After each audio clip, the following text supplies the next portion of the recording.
Welcome to the Voices of a Stranger podcast. Here is your host, Reza Garajadaki.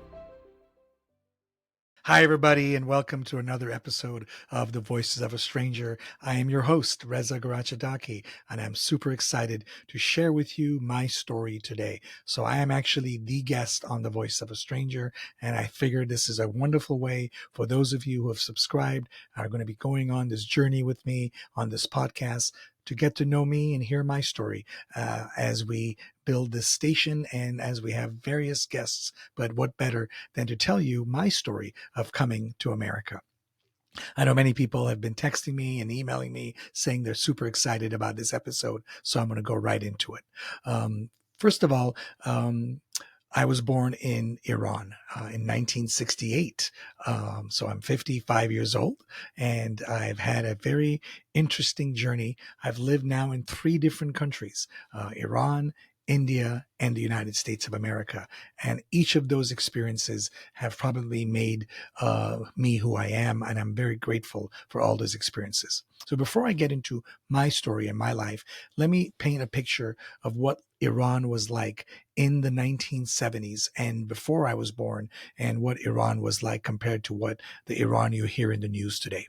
So first of all, the Iran that I grew up in is nothing like the Iran that you hear in the news. Right now, Iran is a theocracy since 1979, when the revolution took place, and it is ruled basically by the Islamic Republic of Iran. Before that, Iran was ruled by a monarchy. So it went from a monarchy to an Islamic Republic of Iran. You couldn't go two more opposite political situations. Iran was ruled by a man. His name was the Shah, Mohammad Reza Pahlavi, better known as the Shah of Iran. He had become the king of Iran at the age of 22. When his father, Reza Khan or Reza Shah, was basically toppled by the Allies in 1941 because he had some sympathies for the Germans, and Iran, which was then called Persia, was right in the pathway. The Persian Gulf was called the Persian Passage, where the Allies wanted to supply weapons to the Russians who had just been invaded by the Germans. So the Shah's father was toppled, and the Shah himself was put in as a kind of like in the beginning, like a puppet monarch, as the Allies pretty much ran Iran during World War II. And so the Shah owed his monarchy. They could have chosen anybody else, but because of his upbringing, he was young. He had studied in French in Switzerland and was fluent in French and in English. And he was young, and they thought it was a perfect situation for him to be the Shah of Iran.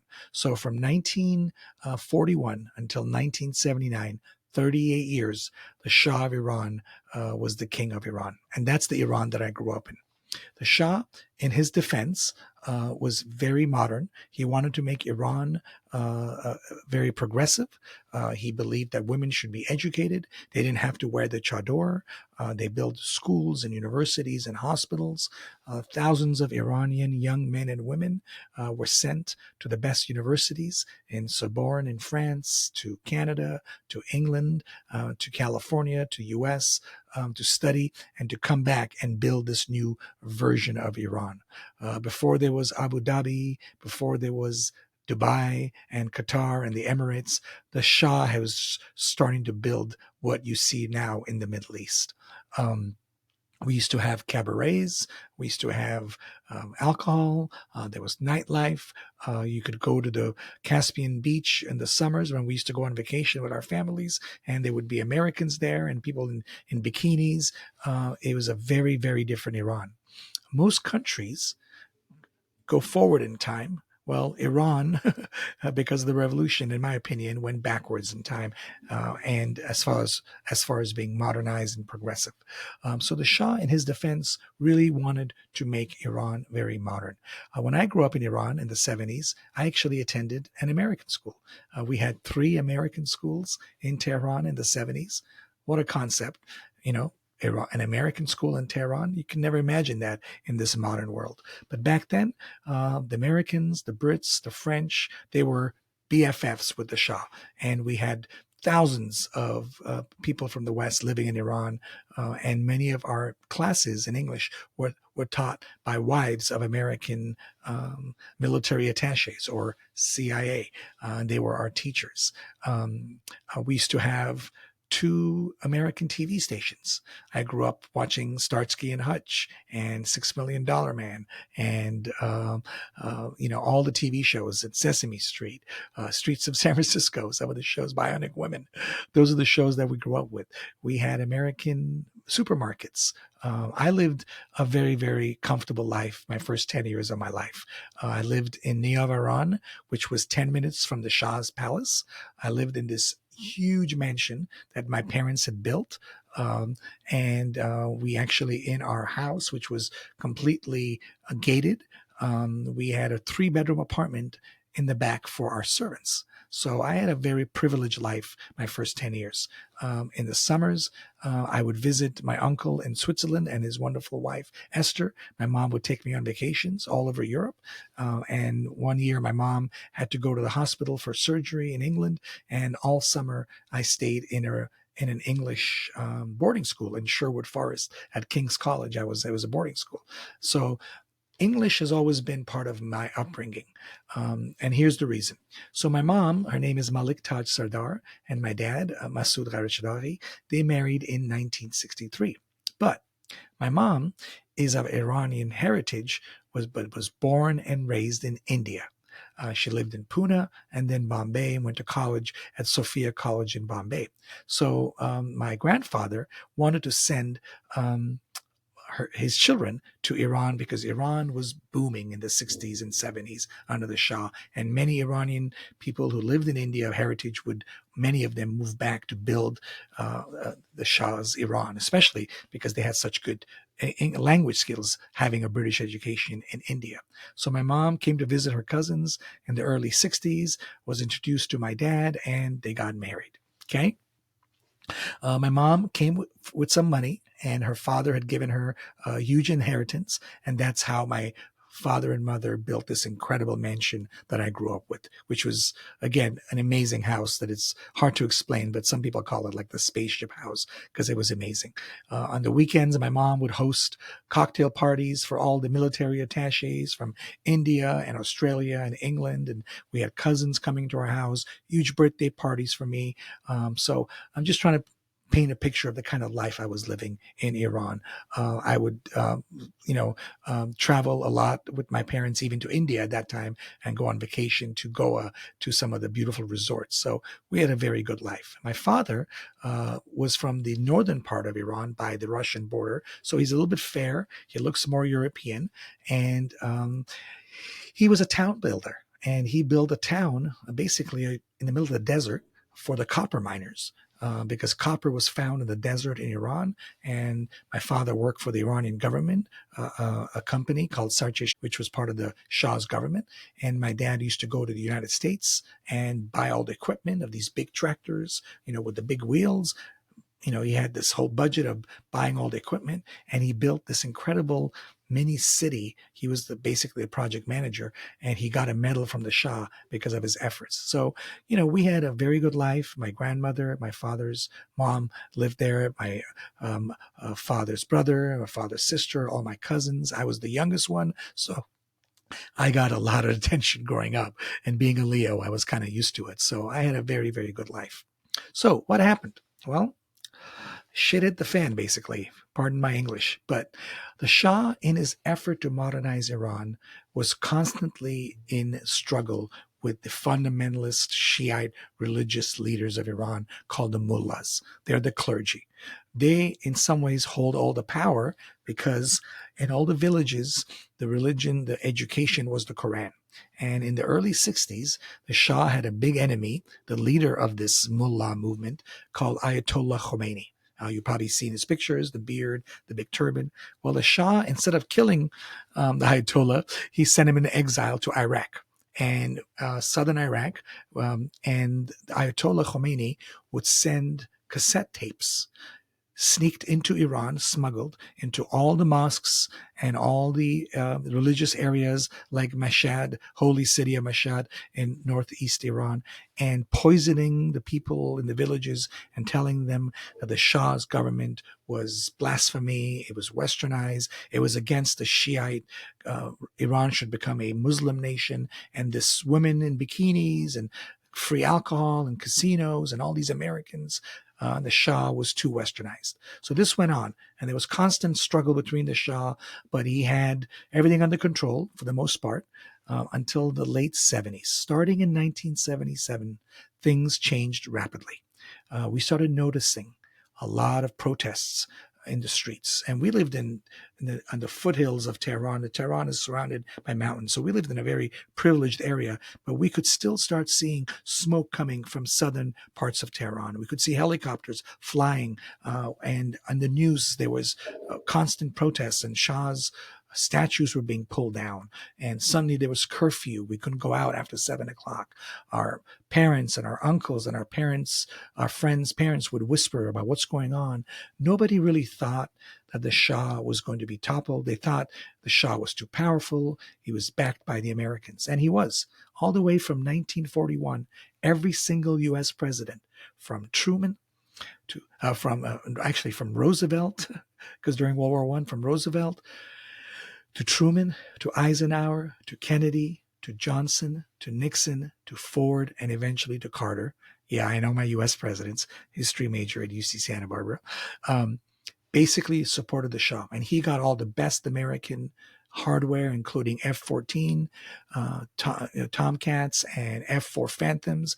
And the Shah's military was built, and Shah was just spending. He was sort of a megalomaniac. He was a monarch. And there's a lot of controversy in Iranian history about him. Was he the good guy? Was he the bad guy? I would leave that to you. But obviously, my family was very pro-Shah, and we did not want the revolution, obviously. We wanted a modern Iran and not an Islamic state of Iran. So the protests got worse and worse, and eventually it got so bad that in January of 1979, early January 1979, I remember that day like it was yesterday, the Shah decided to leave.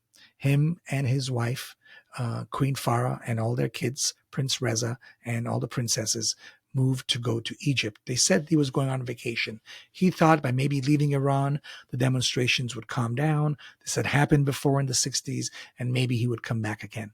But not this time, okay? Because after the Shah left, the Ayatollah Khomeini arrived. But before that, I remember the day the Shah left because I was in my school bus going back. And by then, by the way, most of our American teachers, most of our American neighbors had already left. All the Western people had got out because they could tell this country was the middle of a civil war. So we were in the bus, I remember this day, and the bus was being shaken by all the demonstrators because they were so happy that their Shah had left. And I came home and I went running up to my mom, and my mom was standing looking over the city, over this beautiful balcony that we had, and she was blasting the song Don't Cry for Me, Argentina by Evita. And I could see the tears rolling down my mom's eyes because she knew that her life was going to change. She lived a very privileged life. She had never worked. She had come from money. She was living an incredible life in Iran with playing bridge with all the Americans. And now there was going to be a revolution. And that's the day when she knew that things were going to change. None of us knew how crazy the next 7 years would happen in our lives. What happened? After the Shah left, the Ayatollah Khomeini came back after 16 years of being away from Iran, and he arrived from France. He had now moved to France and arrived in Tehran. And millions of Iranians were out in the streets. The truth was, the Iranian people wanted the revolution. They did not want a monarchy anymore. They felt the Shah was overspending money and he was too westernized. Did they want an Islamic Republic of Iran? Probably not. They did want a revolution, maybe more of a republic or a socialist country, but they went from jumping, what do they say, from the frying fan? I don't know what it said, what the statement is, but basically they went from one situation to a much worse situation, okay? And the revolution happened. Within a couple of days after the Ayatollah came back, the military decided to put their weapons down. The Air Force cadets opened their gates, and the next thing you know, the rest of the branches of the military put their weapons down. They didn't want to kill their own people. And there was a new revolution. And the Pahlavi dynasty, Muhammad Reza Pahlavi, the Shah's Pahlavi dynasty, was now history. Again, I remember that day very well. We were again in the northern part of Iran, which was surrounded by tanks because they were protecting the Shah's palace. But we went out in the streets, and even in our neighborhood, the police station had been burnt down. And young men, I was about 9.5, 10 years old then, were walking around with machine guns, looking very menacing. And Iran wasn't the Iran that I grew up with. My parents were very scared. Obviously, we were on the wrong side of the history because now there was a revolution, and we had been supporting the Shah at times secretly because things were getting very, very scary. Went back to school, no more American teachers, and now we had all-day Farsi. And the teachers, it was in 5th grade, I remember this, asked us to open our books. And in all the textbooks in Iran and the Farsi books was pictures of the Shah, the Queen, and the royal family. And they asked us to tear the pictures out. And I refused to do that 3 days in a row. And the 4th day, they called my dad and they said, he's not listening. He's got to tear those pictures. And my dad pulled me out of school. I never went back to school in the Islamic Republic of Iran. One day, right after the revolution, my dad came home, and there was no more American TV shows, by the way. Now all we had was 24-hour prayers of the Quran and live executions, real live executions. My dad came home one day and he saw me watching one of these executions, and he was so angry. He literally kicked in the television with a small little TV back then, and I remember him and my mom talking to each other, and they were whispering, and my mom got, very scared, and she was nervous. And this was probably, revolution was in February. This was probably March, April, because they decided that in June of 1979, just 4 months after the revolution, my mom and I were going to go to Bombay, India. The plan was for us to live there for maybe 6 months, 3 months. My dad was going to try to sell our house, like many Iranians were trying to get out, and move to the West, hopefully California, where most Iranians were ending up. At that time, if you had assets and you were educated and you worked for the Shah, the U.S. was allowing these Iranians to come into the U.S. And start a new life. So that was our plan. So my mom and I said goodbye to all our family and friends, and with 2 suitcases, we left Iran. When my dad took us to the airport and we said bye to my dad, I did not know at that time that was the last time we would be together as a family. That's very, very sad for me to say that even today, but that was the last time we were together as the Ghairachadari family. So my mom and I get on the plane and we land at 4 a.m. at Bombay Airport. And at the airport, and I have a big smile on my face, is because one of my favorite people in this universe, my mom's best friend, Sarita Auntie, and her son Rajiv, and her sweet daughter Seema, met us at the airport. And for the first month, we lived in their 2-bedroom apartment. Sarita Auntie was so kind. She had the kids give up their bedroom for me and my mom, and we lived with them, and they fed us. And we were kind of like shell-shocked. I mean, in 4 months, our country had suddenly gone to haywire, and Iran had become this crazy country, and we had left everything. And so they basically kind of were, where my mom was sort of like, just in shock, basically. So we didn't know what to do. It was only been a couple months since we left Iran, and news came that my dad had gone into hiding because the Revolutionary Guard had started questioning people who had worked for the previous government. And my dad's name came in the newspaper, and his picture was put, please turn yourself in for questioning with the new Revolutionary Guard. Right. Some of the people had gone in, tried to talk their way out of it or bribed people, had never been heard about again. And so my dad went into hiding for the next 2.5 years. And I didn't talk to him for many, many years because he was hiding. He had to change his look. He was hiding in families' houses, cousins' houses, friends' houses, moving around every few weeks and never, ever coming out because he was afraid he was going to be arrested by the new Revolutionary Guard. So what does my mom do? She had to get a job for the first time in her life. She's about 38 years old, never worked. She got a job at a newspaper in Bombay called Midday, and she sold advertising. She's kind of like me. She's a talker, so she did well. And we moved out of Sarita Auntie's house, and we basically rented a room in someone else's house. We didn't even get an apartment because we didn't know how long we were going to live there. So my mom and I, after living in this huge mansion with servants, where I had a room the size of a studio filled with toys, was now sharing a room. And those were some of the days that I think my new personality was formed. I went from being this bratty, spoiled, rich kid in Iran to living the real world. And adversity has a way to make you become a real human being and really learn how to live life. But one of the best things my mom did, two things, was she enrolled me at the best school in Bombay called St. Mary's ISC. Mary's ISC.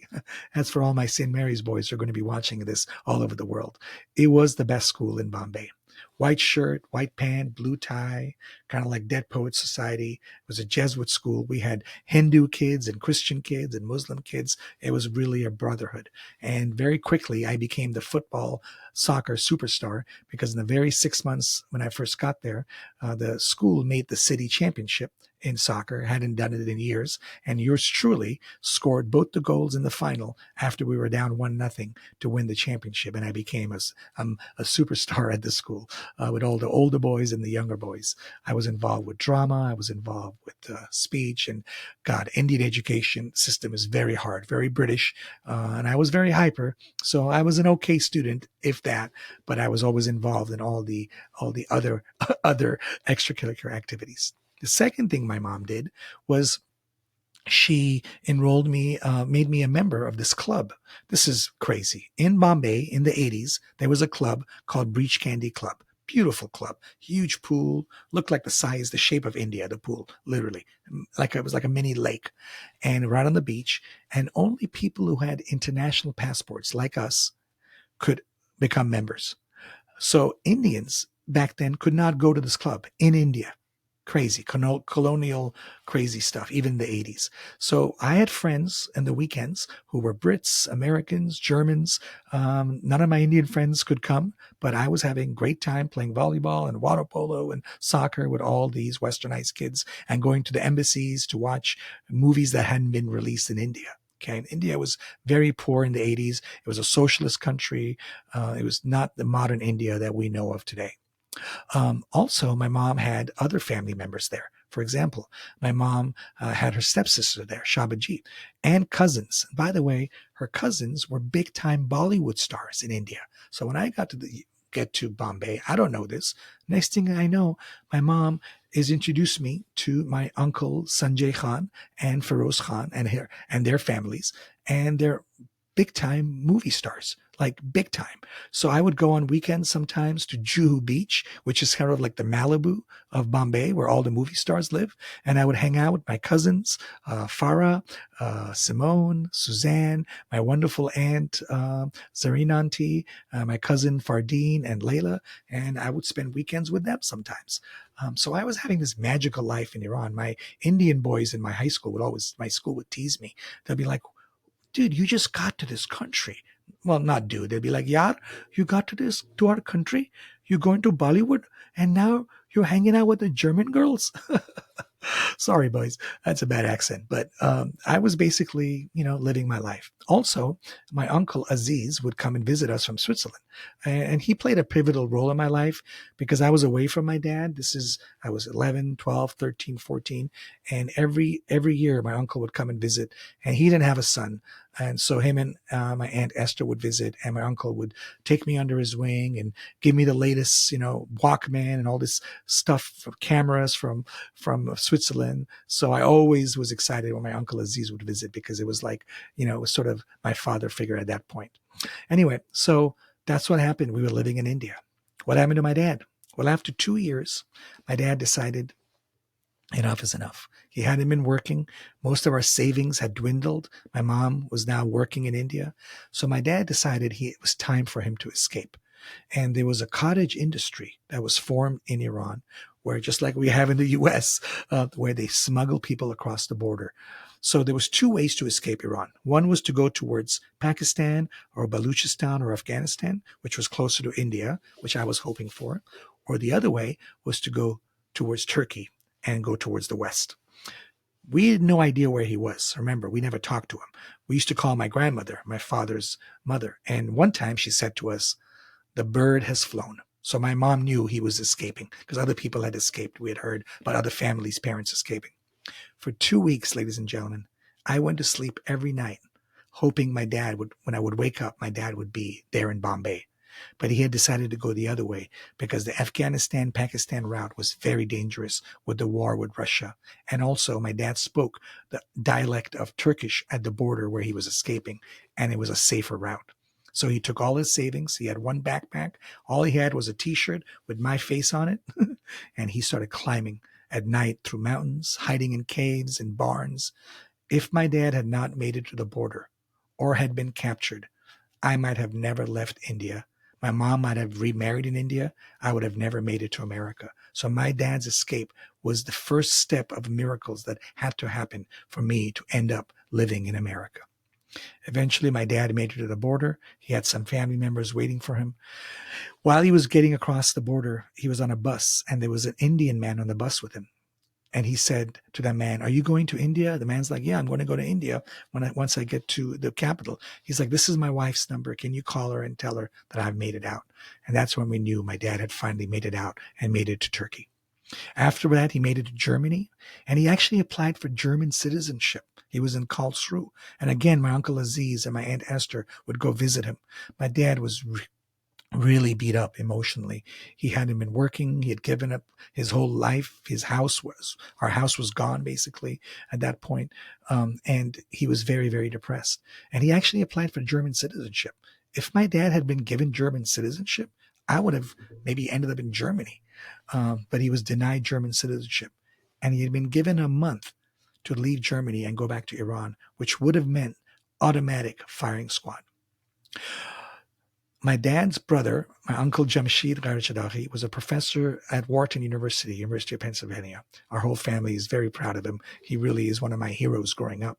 And he worked tirelessly, working with his congressmen to try to convince them to give my dad political asylum. At some point, my mom and my dad divorced during this time. The story's a little bit hazy, but at some point, my dad basically said, "I need a divorce." So my mom signed the paperwork, and my dad was giving his political asylum and arrived in the U.S. in 1984. I was still living in India, and it took 2 years before my paperwork was done and I could arrive in America. I had been talking about leaving and coming to America since the first day I arrived in India. So finally, all the boys at St. Mary's are like, "This is actually true. You are going to go to America and see your dad."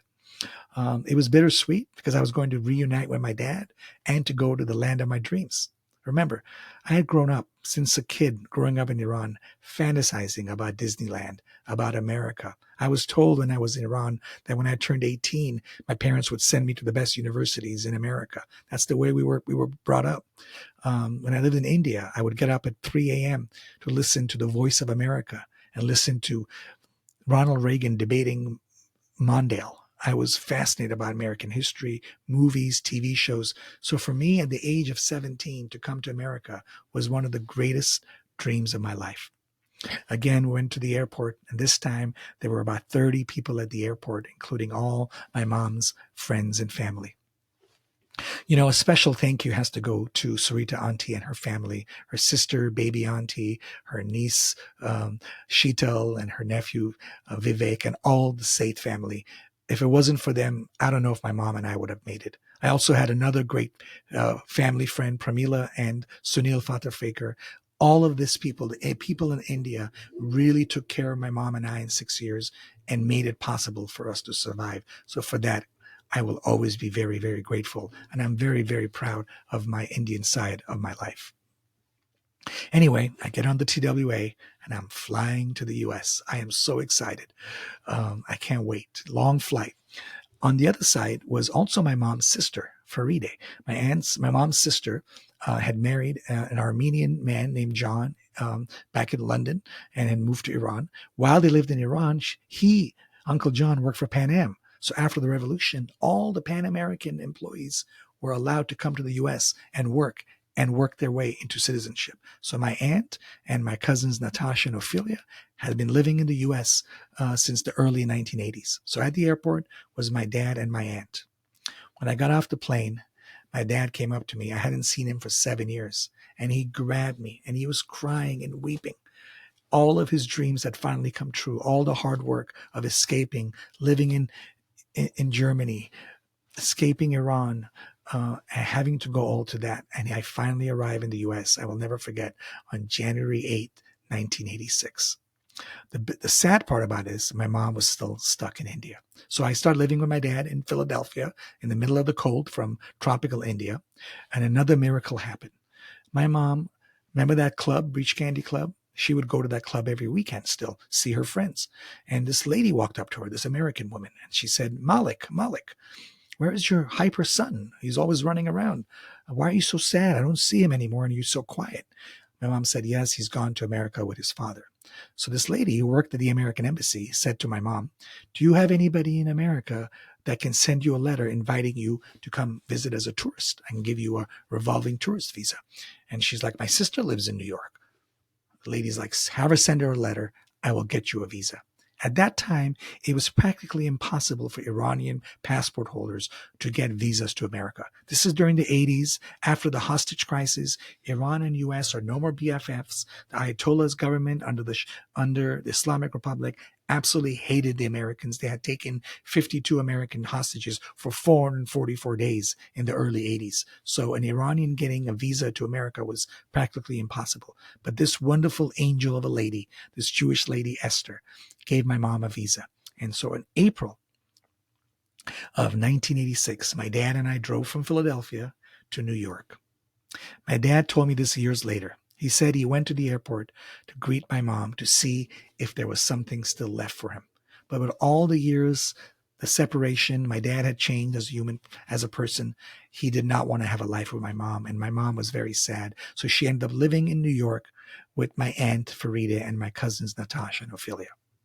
Eventually, they all moved to Santa Barbara, and because of me, and they all now live in Santa Barbara. So it's still a good story, but my parents never reunited. So I ended up living with my dad. 6 months after arriving in America, actually 8 months, my dad got a job in Los Angeles building apartments. He knew a lot of Iranians. A lot of Iranians live in Los Angeles. So he said, guess what?